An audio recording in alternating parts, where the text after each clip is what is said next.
Welcome back mga katambalan, mga hot topic and issue pag-usapan natin. Update po tayo kay David Ligao kung saan nga po ay talaga nga i-enjoy ng pambansang Ginoo ang pag-stay po niya sa Surigao. Makikita naman po doon sa mga photos na naglalabasan na talaga namang ini-enjoy nitong si David ang bawat araw at gumagawa ng mga activities doon sa Surigao.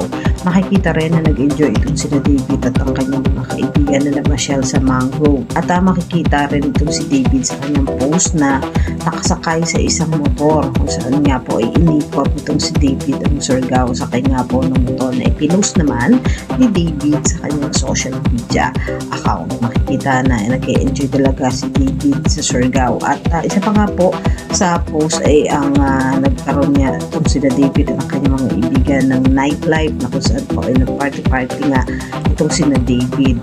At sa latest post naman ngayon, makikita nga po itong si David na nag-aral ng surfing at may hawak pa nga po na surfing board itong si David na talagang pagod na pagod doon sa kanyang pag-aaral ng surfing. Makikita naman na napakaganda talaga ng pangangatawan ng pambansang Ginoo at talagang lutang na lutang ang kagupuhan nito. Samantalang isa pa nga po sa inaabangan ngayon kay David ay ang paglabas naman itong si David sa Beauty Empire at gagampanan niya nitong si David ang karakter bilang Javier.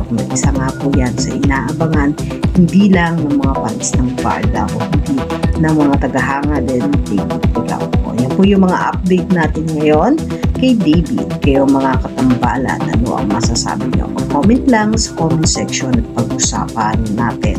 Yan ang mga hot topic and issue dito lamang sa Tambalang GK.